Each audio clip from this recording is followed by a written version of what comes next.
C'est un enfant qui est bien éduqué.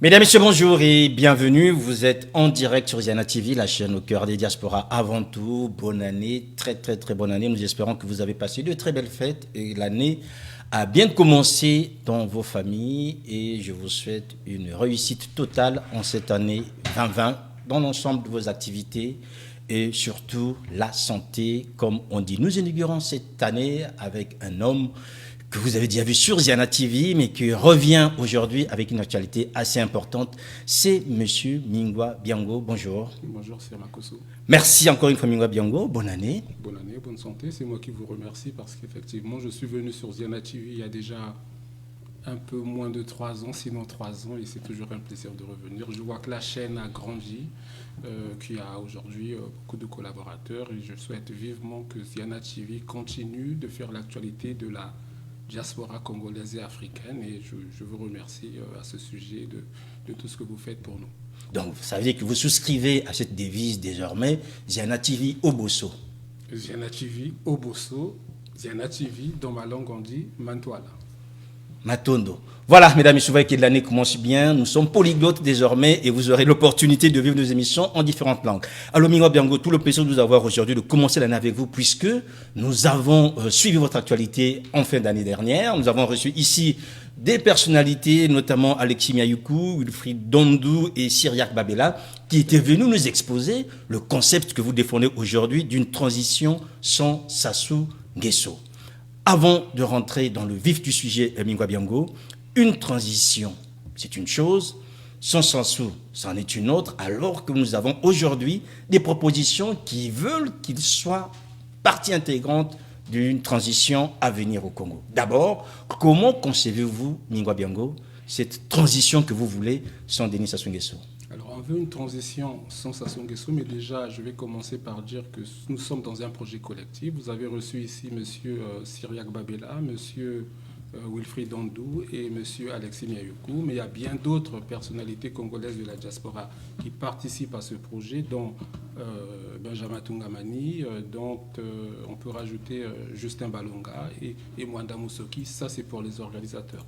Ensuite, sur votre question, pourquoi une transition sans M. Denis Sassou Nguesso? Alors, déjà, nous ne voulons pas que M. Denis Sassou Nguesso fasse partie d'une transition à cause de son bilan. Ce n'est pas juste un problème générationnel comme certains le pensent, mais M. Denis Sassou Nguesso a un bilan doublement négatif. Doublement négatif, pourquoi? Parce qu'il y a un premier bilan qui a été dressé pendant la conférence nationale, en tout cas sur l'ère M. Denis Sassou Nguesso, et la Constitution de 1992, dans son préambule, stipulait bien que le Congo est un pays sinistré. On a rappelé dans la Constitution de 1992 tous les crimes politiques. Il faut la relire pour voir que le bilan de M. Denis Sassou Nguesso, en tout cas de 1979 à 91, pour ne rester que sur le bilan qui est le sien parce qu'il était président de la République, était déjà catastrophique. Ensuite, il y a un bilan qu'on fait aujourd'hui.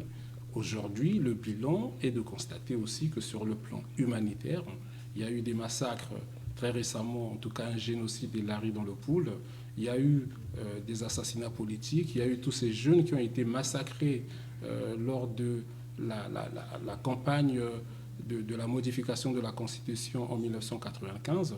Et sur le plan économique aujourd'hui, vous savez, sur Ziana TV, vous avez fait des émissions sur les négociations entre le Congo et le FMI. Donc, le Congo de M. Denis Sassou Nguesso est un Congo dans le gouffre. Donc, nous ne voyons pas pourquoi aujourd'hui nous pouvons imaginer l'avenir du Congo avec une personnalité congolaise comme M. Denis Sassou Nguesso, qui a un bilan catastrophique. Donc voilà la raison pour laquelle nous ne voulons pas aujourd'hui inscrire l'avenir de notre pays avec M. Denis Sassou Nguesso et son système. Sauf que vous l'avez quand même l'inscrire avec son système, puisque Denis Sassou Nguesso, lui, en tant qu'homme, vous n'en voulez pas, sauf qu'il n'était pas tout seul. Il y a tout un système autour de lui qui a fait fonctionner, qui a donné ce bilan négatif que vous évoquez, mais comment allez-vous vous en débarrasser? Alors on va en venir, ça fait partie du projet qui est le nôtre, c'est-à-dire un projet de transition sans M. Denis Sassou Nguesso. Quand nous parlons du système de M. Denis Sassou Nguesso, c'est ce système qui tue, c'est ce système qui viole, c'est ce système qui pille le Congo-Brazzaville. Mais effectivement, le Congo de demain, en tout cas le nôtre, celui pour lequel nous militons, celui pour lequel nous plaidoyons, c'est un Congo avec toutes les composants du pays, en tout cas ceux du PCT ou du système de M. Denis Sassou Nguesso qui s'amendent et qui, demain, dans une espèce de pacte républicain, veulent refonder la nation congolaise, effectivement, ils sont les bienvenus. Donc nous n'imaginons pas un Congo qui exclut certains fils qui, pour certains, n'ont été malheureusement que des exécutants. Donc on fait bien la différence entre les donneurs d'ordre et les exécutants, mais on pourra en venir et on en parle, en tout cas on y réfléchit dans le projet d'une transition démocratique au Congo-Brazzaville sans M. Denis Sassou Nguesso. Voilà, on va revenir dans les fondamentaux en fait de cette transition sans Denis Sassou Nguesso. Alors il faut dire quand même que vous organisez des tables rondes, hein. Il y en a déjà 2 qui ont été effectives. Il va y avoir une 3e ce mois-ci, notamment le week-end prochain, le 18. On va revenir sur ces tables rondes. La première portait sur les institutions. Qu'est-ce que vous entrevoyez comme institution après Denis Sassou Nguesso, Mingwa Biango? Alors, il faut dire que ce projet n'est pas une simple vue de l'esprit. Aujourd'hui, on a fait le constat, en tout cas on le fait tous, que le Congo est dans le gouffre, en tout cas la situation congolaise est catastrophique. Le projet que nous entendons, nous, construire en tout cas collectivement avec tous les Congolais, c'est un projet qui doit intégrer, en tout cas qui doit répondre aux maux qui ont causé tout le malheur du Congo. C'est-à-dire que la transition que nous entendons, nous, ce n'est pas celle qui a été réalisée au Congo en 1991, qui n'avait entre autres but que d'organiser les différentes élections démocratiques au Congo-Brazzaville. Aujourd'hui, dans le projet constitutionnel, dans le projet transitionnel qui est le nôtre, il faut qu'on mène une réflexion sur les institutions. Pourquoi ? Parce que nous avons connu au Congo, et là je vais m'arrêter aux institutions démocratiques qui ont été créées après la conférence nationale, on est dans un système institutionnel à l'image de la France qui n'intègre pas la sociologie congolaise, qui n'intègre pas les problèmes du Congo. On a eu des institutions, et je m'arrête sur les institutions que tous les Congolais ont voté par référendum. On est sur une constitution qui a été, en tout cas, j'ai pas envie de dire pensée, puisqu'elle a été plagiée sur la constitution de 1958 de la France. C'est donc une constitution qui n'intègre pas l'identité congolaise. On a eu un président... Donc une constitution tropicalisée, voulez-vous dire? Non, mais pas du tout. Enfin, en tout cas, sur celle de 92, c'est-à-dire que les Congolais librement ont choisi de plagier une constitution qui n'intégrait pas la sociologie congolaise. Mais c'est quoi la sociologie congolaise? Puisque vous avez celle de 2015, aujourd'hui quand même, un texte, si vous voulez bien, un peu cette sociologie. On a les autochtones qui se retrouvent dans la Constitution, on a les femmes, on a les sages, on a les vieux, on a les handicapés, on a quasiment tous les Congolais avec un défaut ou non se retrouvent dans cette Constitution. Est-ce cela pour vous la réalité congolaise? Alors la réalité congolaise, c'est quoi? C'est pour ça qu'il faut se référer à l'histoire du Congo. Allez-y. Aujourd'hui, déjà sur le plan institutionnel, le Congo, on ne va pas revenir au royaume Congo, par exemple, ou aux chefferies du nord du pays, ou au royaume Téké. Le chef dans nos villages n'a jamais été un chef ni autoritaire, ni un chef qui avait tous les pouvoirs. Aujourd'hui, quand vous allez dans les territoires du Congo-Brazzaville, en particulier, moi je vais vous parler des territoires du sud du pays que je connais un tout petit peu, le chef du village, c'est celui qui représente la communauté, c'est le porte-parole du village. Mais le porte-parole du village qui se réunit avec tous les anciens du village. Le chef du village n'était pas le plus intelligent la plupart du temps, mais le chef du village avait une sagesse, il était souvent le plus ancien. Donc chez nous, les décisions ont toujours été prises collectivement. Donc aujourd'hui, ce qui ressort en tout cas des premiers travaux que nous avons réalisés, auxquels a participé le professeur Bakmoun Apélé, c'était de se dire que le Congo de demain, en tout cas celui que nous imaginons, il ne faut plus qu'on ait un président qui a toutes les prérogatives, un peu comme celle de 1992. Mais pourquoi on s'appuie sur 1992 et non sur la constitution de 2015 de M. Denis Sassou Nguesso? En 1992, ce sont les Congolais qui librement librement ont choisi cette constitution, c'est-à-dire ils ont réfléchi librement sans avoir sous la tempe une arme. Et on nous a plagié une constitution. Donc demain, il faut qu'on propose aux Congolais une constitution, non seulement qui intègre la sociologie congolaise, mais une constitution qui apaise, une constitution, et là je vous parle des orientations, on ne veut plus, nous, demain, un Congo où le président a toutes les prérogatives. Donc il faut déconcentrer les pouvoirs, oui. Il faut apaiser la situation politique. Pourquoi? Parce que je vais vous prendre un exemple. Pourquoi aujourd'hui en France, aux États-Unis ou dans les anciennes colonies, dans des pays où la démocratie a déjà quelques siècles, sinon plusieurs années, pourquoi la démocratie est apaisée? C'est parce qu'un opposant peut attendre l'alternance, en tout cas les prochaines élections, parce qu'il peut avoir un poste de gouverneur, par exemple, ou un poste de président de région. Vous avez vu en France que M. Collomb, ministre de l'Intérieur de Emmanuel Macron, le président Macron, a préféré partir du gouvernement pour repartir dans sa mairie à Lyon. Pourquoi? Parce qu'à Lyon, il a des prérogatives qui font qu'il peut ne pas être ministre et vivre décemment. Donc, les institutions de demain doivent déconcentrer le pouvoir. Il faut demain qu'on ait un président peut-être à titre honorifique, mais ça, le livre blanc que nous allons rédiger à l'issue de tous ces travaux-là, parce que c'est le but aussi, donnera des orientations sur les institutions de demain. Donc demain, on peut avoir des institutions congolaises calquées sur le modèle allemand ou sur le modèle italien à peu près. Alors, avoir un président à titre honorifique. Alors, une constitution, la première réponse qu'on doit, en tout cas à laquelle une constitution doit répondre, c'est de prévenir les conflits. En tout cas, c'est pour ça que je disais qu'il faut se référer à l'histoire du Congo. Aujourd'hui, on a connu des guerres au Congo. Il faut dire les choses comme elles sont. On a connu des guerres régionales, on a connu des guerres ethniques, des guerres entre communautés qui avaient toujours vécu en paix. Mais ces conflits ethniques sont survenus lorsqu'il a s'agi de la compétition électorale politique. Pourquoi? Parce qu'on a chez nous des partis à caractère régional.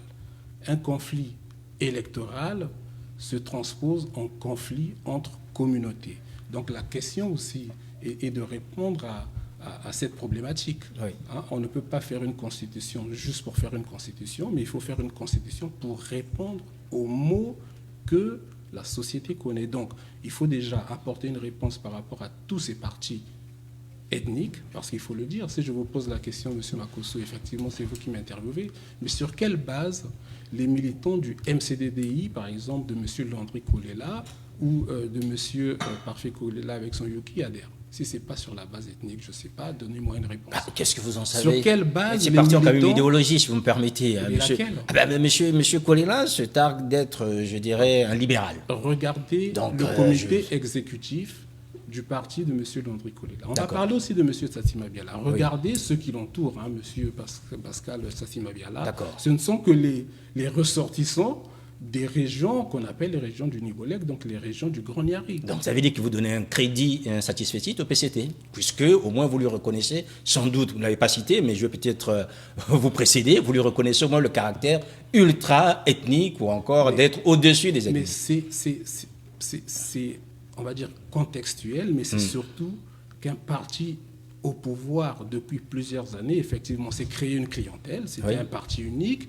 Il faut reconnaître qu'au PCT, effectivement, lorsqu'on regarde la façade, il y a toutes les communautés, mais tout le monde sait que le cœur du pouvoir du PCT, c'est l'axe Oyo, Olombo, Bunji. Ça, tout le monde le sait, on ne va pas se mentir, nous sommes Congolais, les choses se passent ainsi, mais ce n'est pas seulement au PCT que ça se passe comme ça se passe dans tous les partis politiques du Congo. Est-ce que vous donnerez au PCT le caractère ethnique que vous attribuez au parti de Tsatsi Mabiala et de M.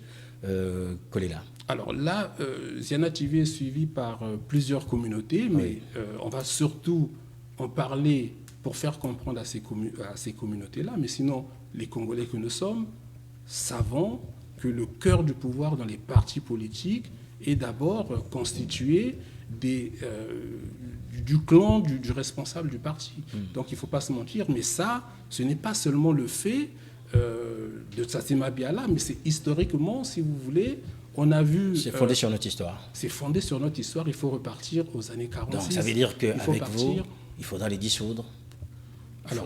On fait quoi de ces partis ethniques finalement? Alors non, il faut plutôt apporter une législation qui va encadrer toutes ces dérives. Mais M. Mboulou a sans doute déjà fait ça, puisqu'aujourd'hui on exige au Parti congolais d'avoir, je dirais, une assise dans au moins chaque département du Congo. Le problème, c'est-à-dire que nous ne sommes pas les plus idiots du monde. Je sais que Alain Mabankou, que vous connaissez bien, avait dit un jour que le Congo avait l'opposition la plus idiote du monde, en tout cas pour reprendre un peu ses propos. Nous avons connu aujourd'hui des guerres dans notre pays. Et ces guerres, tout le monde sait qu'elles sont du fait des acteurs politiques. On ne va pas aujourd'hui distribuer des bons points et des mauvais points, mais on a connu des conflits ethniques parce que nos partis sont à caractère ethnique ou communautaire. Ça, c'est un fait. Est-ce que nous sommes incapables aujourd'hui de le constater et d'imaginer un autre modèle? Moi, je pense que oui. Donc, il faut qu'on réfléchisse, mais en tout cas, sur le plan institutionnel, l'orientation qui a été donnée, c'est qu'on n'est plus un président qui a toutes les prérogatives. Ensuite, pour vous dire, moi, personnellement, je suis pas pour la suppression des partis politiques, mais je suis aujourd'hui pour la suppression des partis UPADS, MCDDI, RDPS, bref, tous les partis. Sauf le PCT. Le PCT aussi. Ah, vous ne l'avez pas cité. Je vous parle de tous les partis, et c'est pour ça que j'en venais. Je vous parle de tous les partis post-conférence nationale qui ont contribué aux guerres. Je vous explique pourquoi. Allez-y. Parce que... Alors, je rappelle juste que Yuki a été créé il n'y a pas longtemps. Ah, mais Yuki, il faut le laisser. Yuki, il faut le laisser. Pourquoi je vous dis ça? Parce que ces partis ont causé beaucoup de tort. Quand vous allez dans les pays du Grand Niari, il suffit de parler du MCDDI, mais là, on ne parle pas de Landry Kolela, qui est président du MCDDI. Ça rappelle des mauvais souvenirs. Quand vous allez dans le Poul ou dans le nord du pays, quand vous parlez de l'UPADS, ça rappelle des mauvais souvenirs. Donc, rien qu'à ce titre, le PCT pareil aussi. Donc, rien qu'à ce titre, à mon sens en tout cas, je parle là en mon nom personnel, il faut supprimer ces partis politiques. Maintenant, ceux de l'UPADS qui se réclament du lissoubisme peuvent aller créer autre chose. Ceux du MCD qui se réclament de Tata Kolela peuvent aller créer autre chose, comme l'a fait son fils Parfait Kolela, et ceux du PCT aussi. Ces partis politiques ont créé beaucoup de torts, et on voit, même en France ou dans d'autres pays, aujourd'hui, bien malin, qui pourrait dire quel était le parti de Patrice Lumumba. Pourtant, aujourd'hui, il y a des... Le Mumbiste, un peu partout, oui. Hein, le gaullisme aujourd'hui, je crois que le parti du général de Gaulle, c'était le RPF. Mais aujourd'hui, on a eu l'UMP. Donc, voilà. Les gens pourront continuer à se revendiquer du lissoubisme, du kolélisme ou du mouabisme. Bon, Sassou Nguesso, c'est une autre chose. Mais pour moi, ces partis politiques rappellent aux Congolais, en tout cas, ils ont contribué à endeuiller ce pays. Voilà, mesdames, messieurs, vous êtes bien sûr en direct sur Ziana TV. Vous suivez donc ce live du samedi avec Mingwa Bango, qui est le manager du site Congo Liberty, avec lequel nous échangeons autour d'un projet dans lequel il contribue, qui consiste à doter du Congo d'une transition sans Denis Sassou Nguesso. On va finir ce volet institution, Denis Sassou Nguesso, monsieur Mingwa Bango. Par rapport au pouvoir que vous ne voulez plus qu'il soit dévolu au présidentiel, est-ce que vous avez des exemples? Qu'est-ce que le président de demain ne devrait pas disposer comme pouvoir par rapport à celui d'aujourd'hui? Alors, comme je vous disais, on part d'un constat, d'un fait. Aujourd'hui, moi, je suis originaire de la Bouenza. J'ai grandi dans les quartiers sud de Brazzaville, principalement à Bakongo, et vous avez des originaires du Poul qui sont nés dans le Grand Niari, qui ont grandi, mais des communautés sœurs se sont affrontées. Pourquoi? Pour la conquête du pouvoir, mais un pouvoir, en tout cas des acteurs politiques qui ont instrumentalisé leur communauté, puisque l'adhésion aux partis politiques se fait sur la base ethnique, et des communautés qui ont toujours vécu dans la parfaite communion, se sont affrontés à cause du pouvoir. Ça, c'est la réalité. Donc, à mon sens, en tout cas, là, je parle à titre personnel, oui, mais je pourrais quand même parler du projet qui, sur les institutions, en tout cas la table ronde a eu lieu. Il y a une orientation qui s'est dégagée à laquelle j'adhère, c'est que nous ne voulons plus demain un président avec des prérogatives. Maintenant, Mais lesquelles? Parce qu'avec les prérogatives, mais lesquelles, par exemple? on veut un président Oui. pour que ça parle aux Congolais. On ne va pas prendre des exemples en Allemagne ou je ne sais où. Pendant la transition de 1991, on a eu un président, M. Denis Sassou Nguesso, qui, entre guillemets, en dehors des affaires étrangères, était un président honorifique. D'accord. Voilà ce qu'on demande demain. Maintenant, la table ronde, en tout cas le projet, n'a pas encore répondu. Bien sûr, mais Et là, on est dans une orientation, en fait. Hein, une on est dans une orientation. orientation. Oui. Après, il faudra définir comment on élit ce président honorifique. En tout cas, pour ce qui me concerne, il faut qu'on évite un vote direct de ce président-là. Mais il faut que ça soit à titre honorifique pour que demain, qu'on essaie déjà de prévenir, sinon il ne faut plus que le pouvoir suprême soit celui du président pour éviter que des partis politiques demain se canardent juste pour accéder au pouvoir. Voilà, nous évitons, mesdames, messieurs, ce canardage. Nous restons donc, bien sûr, dans un cadre plus approprié. Mingwa Biango, la deuxième table ronde consistait à organiser administrativement le Congo. Vous savez quand même qu'aujourd'hui, le Congo est parti d'une administration régionalisée avec 10 régions. Aujourd'hui, on se retrouve avec une administration départementalisée. Il y a maintenant 12 départements, Pointe-Noire et Brazzaville compris.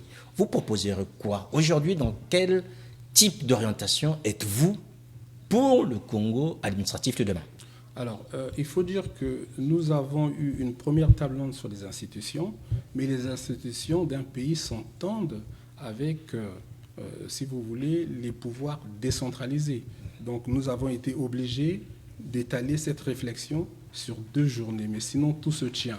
C'est-à-dire qu'une fois qu'on a un président à titre honorifique, nous ne sommes pas, en tout cas dans ce projet, dans une réflexion du type il faut 10 régions au Congo ou 5 régions au Congo, ou est-ce qu'il faut le fédéralisme ou pas? Non, la question n'est pas là. La question est de se dire, une fois qu'on a une entité administrative, quels sont les pouvoirs déconcentrés qui vont être dévolus à ce territoire? En tout cas, une fois qu'on met le contenu, ensuite on pourra décider d'un gouvernorat ou d'un département ou du nombre de départements. Donc pour l'instant, il n'y a rien en fait. Hein. Pour le moment, il n'y a rien. On va rester dans des orientations, mais les orientations, c'est de dire demain quel pouvoir on veut voir attribué aux régions ou quelles compétences. Je vais vous dire pourquoi. Et j'ai pris l'exemple tout à l'heure d'une opposition qui doit savoir attendre une alternance. On doit être dans une démocratie apaisée, mais aussi on doit responsabiliser les citoyens. Un opposant qui est demain gouverneur ou président de la région de la Sangha, avec une certaine autonomie, je pense qu'il peut, normalement, si on est dans une démocratie apaisée, attendre une alternance politique. Et à côté de ça, il faut que les populations aussi sachent qui est responsable de quoi dans la région. En tout cas, s'il y a échec ou réussite, que les populations sachent que les décisions sont prises au plus près des citoyens. Après, quels sont les pouvoirs à attribuer à ces régions? Donc ça se sera prêt à voir. C'est des groupes de travail qui ont été mis en place dans le cadre du projet d'une transition politique sans M. Denis Sassou Nguesso et son système, qui y répondront, et toutes ces conclusions seront diffusées dans le livre blanc qui va sanctionner la fin des travaux du projet d'une transition sans M. Denis Sassou Nguesso. C'est pour quand, en fait, la fin de ces travaux? Écoutez, la fin des travaux, nous la voulons avant le début de l'été, c'est-à-dire qu'au plus tard, juin 2020. Pourquoi? Parce qu'il y a quand même des raisons logistiques, il y a des raisons financières, il faut dire les choses comme elles sont. Et pour cela, nous appelons tous les Congolais qui peuvent participer au financement de ces tables rondes-là, de nous contacter. Mais on a aussi diverses activités. D'accord. Alors, donc, on a bien compris que finalement, ceux qui veulent participer peuvent déjà vous rejoindre, puisque le 18, la semaine prochaine, vous allez organiser une table ronde. Celle-là va porter sur la justice transitionnelle. Alors, il faut quand même dire que c'est peut-être un vocable que certains Congolais découvrent. Qu'est-ce que vous mettez dans ce vocable de justice transitionnelle? Alors, la justice transitionnelle, c'est quoi? Déjà, pourquoi on parle de transition? On parle de transition politique lorsqu'on parle d'un régime à un autre. Ici, il s'agit d'un régime, du passage d'un régime dictatorial à un régime démocratique. Et on sait que lorsqu'on parle de dictature, il y a eu forcément des crimes de sang en particulier pour le Congo. Il y a eu des crimes économiques. Donc la justice transitionnelle, c'est cette justice qu'on met en place pour essayer de réparer, pour essayer aussi de juger, pour faire la différence. Et c'est pour ça que je vous dis une transition politique sans M. Denis Sassou Nguesso et son système, mais c'est à la justice transitionnelle d'essayer, parce qu'on veut refonder un pays, de faire un distinguo entre les donneurs d'ordre et entre les exécutants. C'est compliqué à faire et c'est pour ça qu'on a besoin de toutes les intelligences congolaises pour apporter en tout cas des réponses et nous voulons ce projet comme un projet collectif. Pourquoi ? Parce que le but de ce projet, c'est demain que chacun s'en approprie, parce qu'une transition ne peut pas être imposée. Il faut, sur le plan pédagogique, bien expliquer aux Congolais que ce n'est pas le projet de Mingwa ou de M. Miayuku ou de M. Tungamani. C'est un projet qu'on veut partager avec tous les Congolais. Aujourd'hui, on voit bien que M. Kolela, qui suit nos travaux, commence à parler d'institutions qui ne correspondent pas au Congo, sur lesquelles on doit commencer à réfléchir.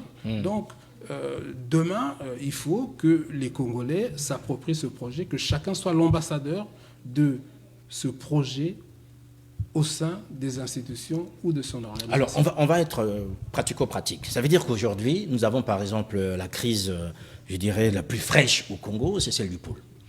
Est-ce que dans le cas d'une justice traditionnelle, ça va être responsable mais pas coupable, ou coupable mais pas responsable? Comme ça, tout est, je dirais, chacun se retrouve et on n'a plus à chercher des boucs émissaires, si vous me permettez l'expression. Alors, moi, je suis aujourd'hui co-organisateur du projet d'une transition politique sans M. Denis Sassou Nguesso et son système.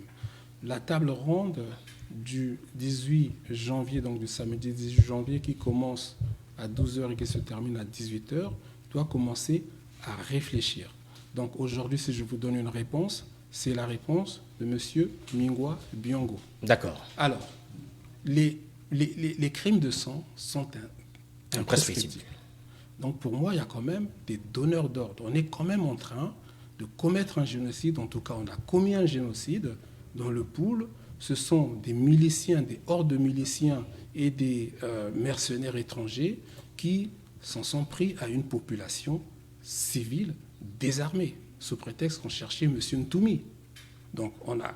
Et là, je vais vous donner les chiffres du PNUD ou de l'ONU. Il y a eu, dans le pool, je n'ai pas envie de dire officiellement, mais ce sont les chiffres de l'ONU, plus de 100 000 déplacés.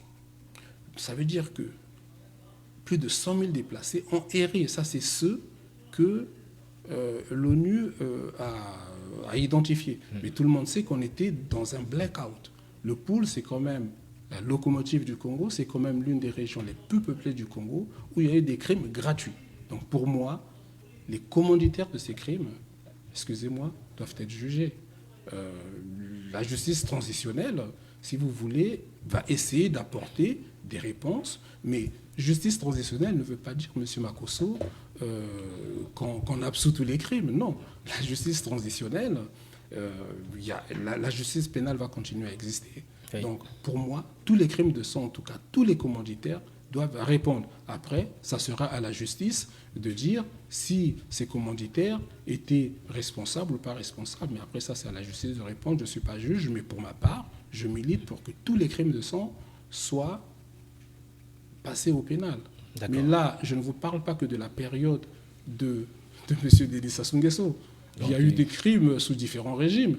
Toutes les victimes, à mon sens, ont le droit de demander justice et réparation. Voilà. En entendant Mingwa Biongo, est-ce que vous estimez qu'aujourd'hui, les affaires congolaises, même si elles sont réglées avant tout par les Congolais, pour ceux qui estiment que si cette justice transitionnelle n'est pas suffisante, on pourra aller voir d'autres juridictions afin de pouvoir demander aux commanditaires de rendre des comptes. Est-ce qu'une fois que la justice transitionnelle est passée, toutes les actions sont éteintes? Alors, la justice transitionnelle, et pour revenir là, je vais répondre rapidement. Donc, on a les crimes de sang, mais on a aussi les crimes économiques. Il y a aussi des gens qui ont profité de ce système qui, bon, j'ai pas envie de dire inconsciemment, en tout cas, il y a des gens qui se sont enrichis. Demain, on sait bien qu'il y a eu des enrichissements illicites. On peut demander à des personnes qui ont 10 villas dans Brazzaville d'en rendre peut-être 7 et de repartir sur des meilleures bases. Donc, la justice transitionnelle prend aussi en compte, en tout cas doit prendre en compte ce type de situation. Mais il y a des techniciens qui vont s'apesantir. Maintenant, pour revenir à votre question, il y a un fait dans le monde, en tout cas, qui est connu. C'est celui du général, du maréchal Pinochet. Non, c'est le général Pinochet. Le général Pinochet, dans une espèce de compromis politique, avait une immunité à vie. Quand il est sorti du Chili, il a été arrêté. Vous connaissez la suite de l'histoire. Ça veut dire quoi? Ça veut dire que demain, admettons que des victimes considèrent que la justice transitionnelle n'a pas répondu en tout cas, à ce qu'ils attendent de la justice, mais effectivement, libre à eux d'aller saisir des juridictions étrangères. Et là où je veux en venir, c'est que les Congolais, puisque là on parle du cas Pinochet, bien sûr, tous ceux qui parlent d'un monsieur Denis Sassou Nguesso qui peut partir, mais monsieur Denis Sassou Nguesso est conscient des crimes qu'il a commis, du pardon qu'on lui a accordé à la conférence nationale. Monsieur Denis Sassou Nguesso ne peut être protégé que par monsieur Denis Sassou Nguesso, il le sait. Aujourd'hui, il y a le syndrome, comme je vous l'ai dit, moi j'appelle ça le syndrome Pinochet. Monsieur Denis Sassou Nguesso ne peut mourir qu'au pouvoir, en tout cas si ça ne dépend que de lui. Donc, arrêtons de croire que M. Denis Sassou Nguesso prépare un dauphin, que M. Denis Sassou Nguesso va s'en aller. Excusez-moi, c'est difficile, monsieur Mapusso.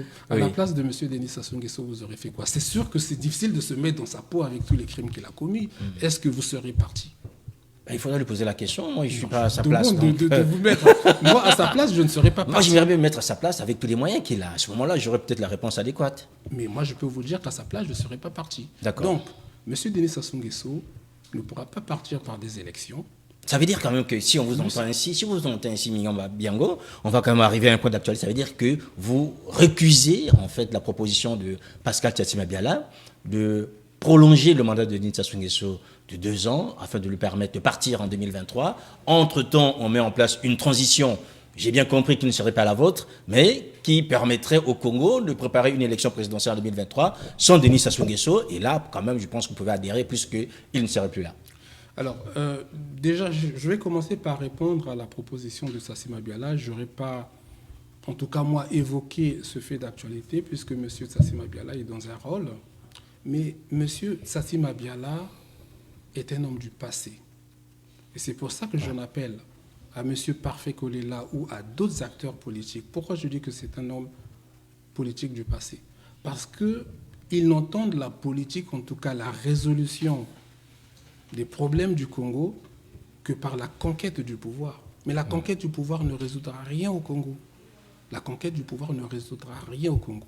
Pourquoi on appelle à une transition démocratique au Congo-Brazzaville? C'est parce que, M. Brice Makosso, demain vous pourrez mettre le prix Nobel d'économie, président du Congo, s'il n'y a pas de compromis politique, rien ne marchera parce que les caisses sont vides. Demain, vous allez encore entendre ce que M. Lekunzu a dit il y a 25 ans, gouvernement Yanzala. Pourquoi la transition démocratique de 1991 a réussi? C'est parce qu'il y avait un compromis politique dans le pays. Le PCT était d'accord, les forces qui soutenaient Kolela, qui soutenaient Pascal Lissouba étaient d'accord. Donc demain, si nous aimons notre pays, nous ne pouvons passer que par une transition. Et c'est pour ça que nous réfléchissons collectivement dans son projet. Maintenant, pour vous répondre. Monsieur Tassima Biala propose de prolonger... Alors, juste vous permettez, il y a monsieur Joël Momboyo qui demande si vous pouvez parler un peu plus fort. J'ai le micro devant moi, mais je vais... excusez-moi, mais je vais parler un peu plus fort. Allez-y. Parce que là, c'est mieux. Oui. Je disais que monsieur Tassima Biala demande un prolongement du mandat de monsieur Denis Sassou Nguesso. J'ai envie de dire que le calendrier de monsieur Denis Sassou Nguesso et de Tassima Biala ne nous intéresse pas. Ils sont dans leur rôle. Je n'ai pas envie ici d'étaler ce qui peut paraître pour certains un secret d'État, mais tout le monde connaît le deal que M. Tassima Biala a signé avec M. Denis Sassou Nguesso pour qu'il rentre au Congo. Moi, je le connais. Donc, pour ceux qui pensent que M. Tassima Biala est un opposant, tant pis pour eux. Moi, aujourd'hui, je ne me pose peu de questions par rapport à Tassima Biala ou par rapport aux acteurs politiques qui sont au Congo. Je me demande, moi, en tant que Congolais, qu'est-ce que je peux faire? Et j'en appelle aux Congolais qu'ils adhèrent au projet qui est le nôtre. Parce que ceux qui vont changer les choses au Congo, c'est la société civile. Regardez aujourd'hui, on pourra peut-être y revenir, sur l'actualité du franc CFA. Ce ne sont pas les acteurs politiques de l'Afrique de l'Ouest qui ont fait avancer les choses, mais c'est plutôt la société civile. Il faut qu'on arrête un peu de penser que ce sont les acteurs politiques qui vont décider de notre avenir. Moi, j'ai dit non. Donc moi, je ne raisonne plus en termes de Tassima Biala, de Parfait Kolela, de Mounari, de je ne sais quoi. Aujourd'hui, en tant que citoyen congolais engagé pour la restauration de la démocratie, je me pose la question, mais qu'est-ce que je peux faire? Et les Congolais doivent se poser cette question. Alors, il y en a qui ont déjà eu des réponses aussi. Si on voit juste au niveau de la diaspora, il y a aujourd'hui, des mouvements qui se mettent en branle. Vous savez, par exemple, le CRC, le Congrès pour la Renaissance du Congo, vous y étiez journée de lancement. Vous savez, aujourd'hui aussi, au sein de la diaspora, M. Madédé qui demande à ce qu'on organise des primaires au sein de la diaspora. On sent quand même que finalement, les choses bougent, chacun à son niveau, et essaie d'apporter sa pierre à l'édifice. En tout cas, moi, je n'ai pas de jugement de valeur à apporter aux Congolais qui réfléchissent ici et là. Mais je sais une chose, c'est que si nous ne répondons pas aux contentieux qui gangrènent la société congolaise, nous n'en sortirons pas. Mais on a bien vu des généraux venir vous parler de l'avenir des Mboshi. Mais aujourd'hui, beaucoup de gens ont jasé sur ce que ces généraux ont dit. Mais même quand on va dans les milieux des sudistes, du Grand Niari ou des Laris, il y a des Laris qui vous disent il faut nous demain que le pouvoir nous revienne. Comme quand vous allez chez les Batéké ou sur les gens du Grand Niari. On est dans une grande hypocrisie. Aujourd'hui, vous avez des gens qui considèrent que le pouvoir doit leur être dévolu. Mais ces questions, on n'y répond pas. À quoi va ressembler le Congo de demain? 20 ans du pouvoir de Sassou ont fait que demain, tous les diplômés, tous les seuls cadres, il faut dire les choses comme elles sont, seront originaires de la région de la Cuvette. Donc, vous avez des gens qui sont nommés aujourd'hui qui n'ont aucune compétence, mais du simple fait qu'ils soient de la Cuvette, occupent des postes. C'est une chose. Mais vous avez aussi des enfants de la Cuvette, très brillants, très intelligents, que je connais, qui ont réussi à avoir des bourses, qui sont experts comptables, qui sont architectes. On va arriver demain à la situation qu'a connue l'Afrique du Sud, où lorsque la démocratie arrive, il n'y a pratiquement aucun expert noir sud-africain. Donc demain, même dans un environnement normal, où on va demander d'embaucher l'homme qu'il faut à la place qu'il faut, excusez-moi, on n'aura que des Mboshi. On en arrive là. Est-ce que vous pensez que cette société-là est viable? Donc, voilà la situation que M. Denis Sassou Nguesso va nous laisser. Demain, lorsqu'on aura besoin d'un militaire compétent, il y a beaucoup de jeunes qui sont originaires de la région de M. Denis Sassou Nguesso, qui sont à Saint-Cyr, qui sont aux États-Unis, qui font des brillantes études. Donc, demain, si vous avez besoin d'un chef d'état-major, excusez-moi, on n'aura que des gens issus d'une même communauté. Voilà les problèmes de demain auxquels nous devons répondre. Donc, il faut que tous les Congolais en prennent conscience, qu'on ne soit pas dans une espèce de déni. Il faut qu'on s'asseye pour dire, voilà ce qui nous est arrivé. On est dans un déni mais moi qui me fait mal. Enfin, c'est peut-être pas un déni en soi, c'est aussi la réalité. Si aujourd'hui, ces gens sont avant tout des Congolais, hein, qu'ils soient du Nord ou je sais pas tout, ils sont avant tout Congolais. S'ils veulent servir, c'est le Congo avant tout. Je ne vous dis pas le contraire. Oui. Je vous fais un constat. Pourquoi je dis qu'on est dans le déni? Est-ce que vous considérez normal que des ressortissants de la région du Pôle, qu'on a bousillé, le Pôle, on a coupé des armes, viennent vous parler de l'unité nationale? Là, je vous parle des acteurs politiques du Pôle. Vous ne considérez pas qu'ils sont dans une espèce de déni? Est-ce que vous pensez que lorsqu'ils parlent de l'unité nationale, le camp du PCT les prend au sérieux? Mais ils sont méfiants. Moi, je préfère des gens qui disent, écoutez, il faut qu'on règle les problèmes. Vous nous avez massacrés gratuitement, mais on veut reconstruire un pays. Qu'est-ce qu'on fait? Là, à mon sens, c'est plus crédible. Oui. Mais lorsque vous arrivez, regardez les gars de l'UPADES qui ont été chassés comme des malpropres du pays, c'est les mêmes 20 ans après qui viennent vous parler d'unité nationale. Mais ils sont dans un calcul, mais ça saute aux yeux. Dites, voilà, on a été marginalisés, il y a eu des carrières qui ont été brisées, mais on veut refonder le pays. Qu'est-ce qu'on fait? Nous, ce que nous faisons dans le projet qui est le nôtre, à la fin, mais c'est une offre politique, c'est pour dire, voilà ce que nous proposons pour refonder le pays. Ce n'est pas pour écraser qui que ce soit.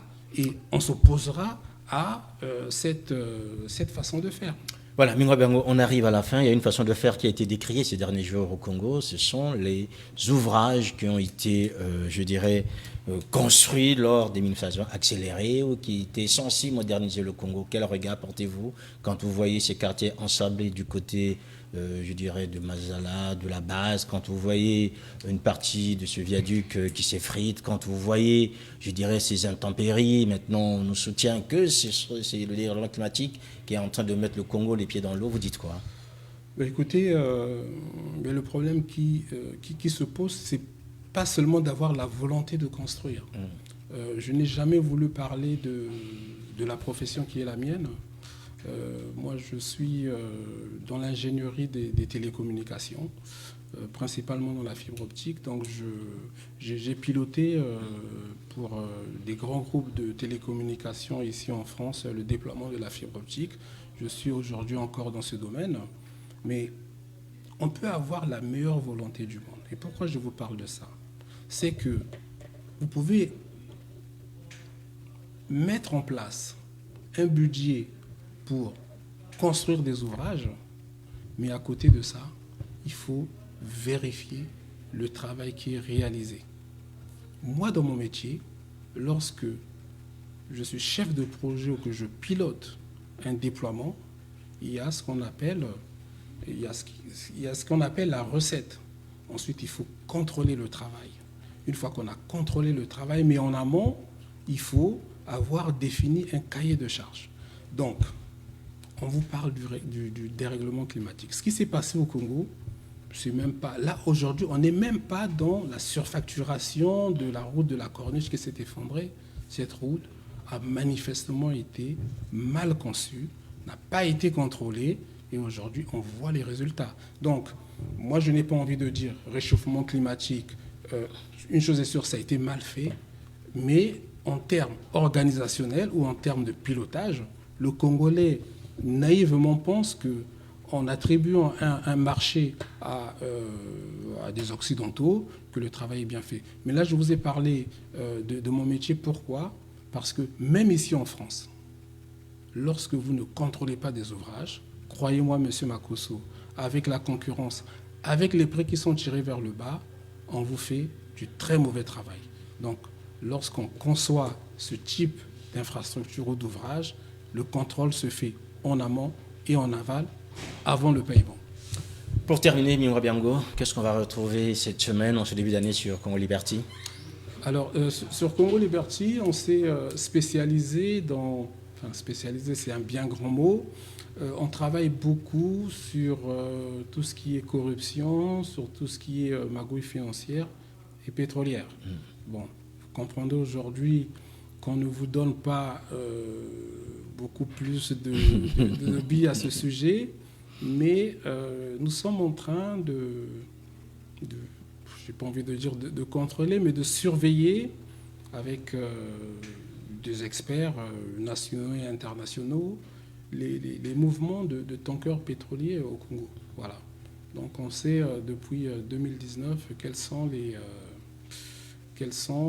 voilà, le nombre de tankers qui sortent du Congo.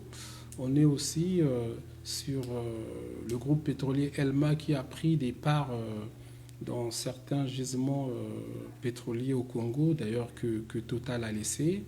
Il y a un ancien du FMI, je ne dirais pas qui aurait pris des parts dans ces gisements-là, mais cet ancien du FMI, on le voit beaucoup au Congo, donc voilà, aux Congolais de trouver un peu de qui il s'agit. Donc on travaille sur ces sujets-là, mais qui sont des sujets très sensibles. Et le projet d'une transition sans Denis Sassou Nguesso va organiser une table ronde sur la gouvernance. Il faut demain, par exemple, et ça c'est des propositions qui m'ont été faites lorsque j'étais aux États-Unis, parce qu'il y a beaucoup de Congolais qui n'entendent pas un changement au Congo pour aller concourir à un poste politique, enfin en tout cas à des élections.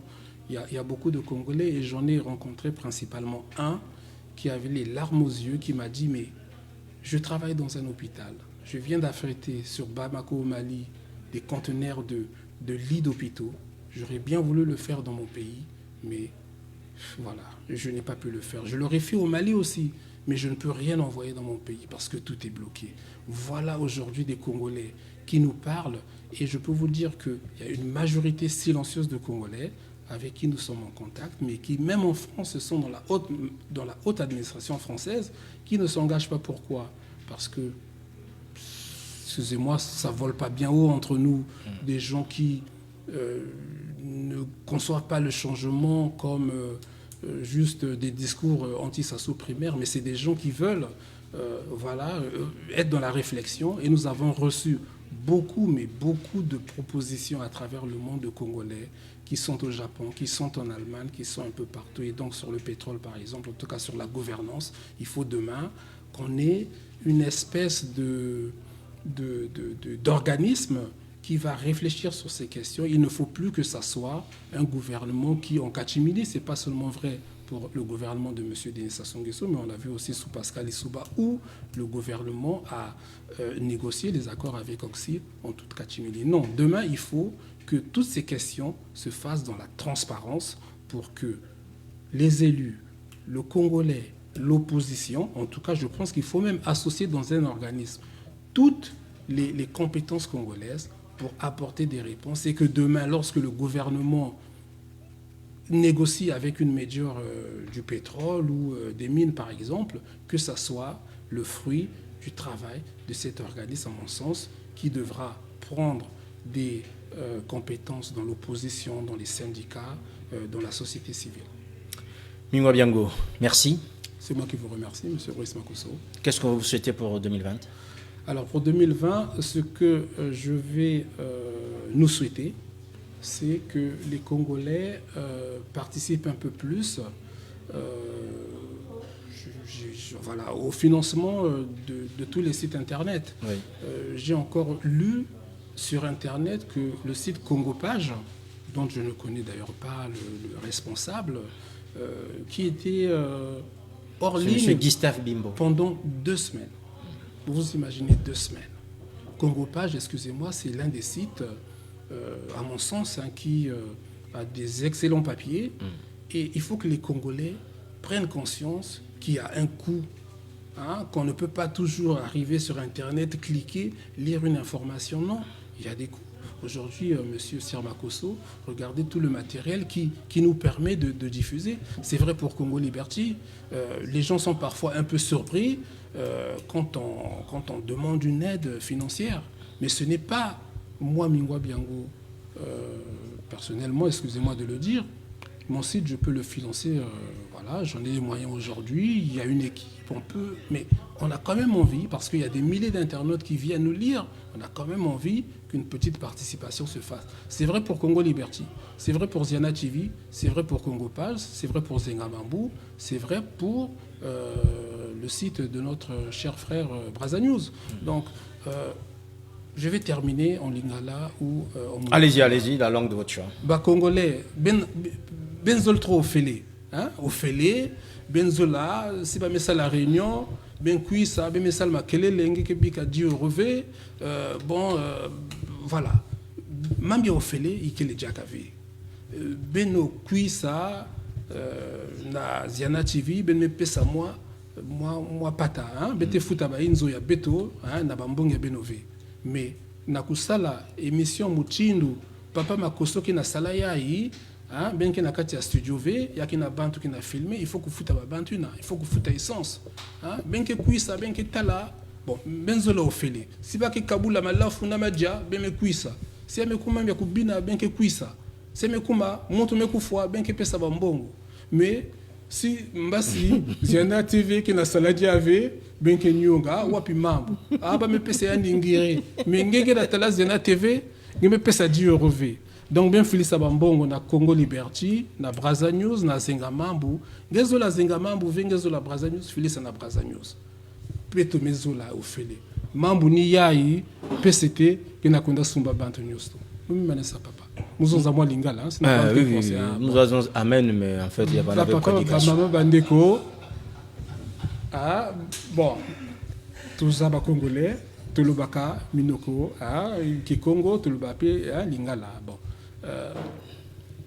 il faut to vanda toloba makambo mboka ezate lobby ba Congo basali boye ba mboshi basali boye ba teke basali boye wapi mboka wana tokoki ko vanda te toza soki 4 millions d'habitants ba congolais nyoso bayebani tango matanga ezalaka na kati ya ba quartier na biso komona moteke akufi bato ya quartier baye bakotuna te est-ce que moteke akufi bakoya aza mu Congo aza mu mboshi aza mu kokuya apesi mwa falanka allez moto bon na kati ya ba quartier to vandaka unité nationale mais ce qui est commis na makambo ba élection bazoka bola biso donc to vanda to bongisa mboka parce que ceux qui to sali ndenge wana te toko bomana ya pamba donc ba congolais to sambela makambo échanger na mboka comme ça mboka ebonga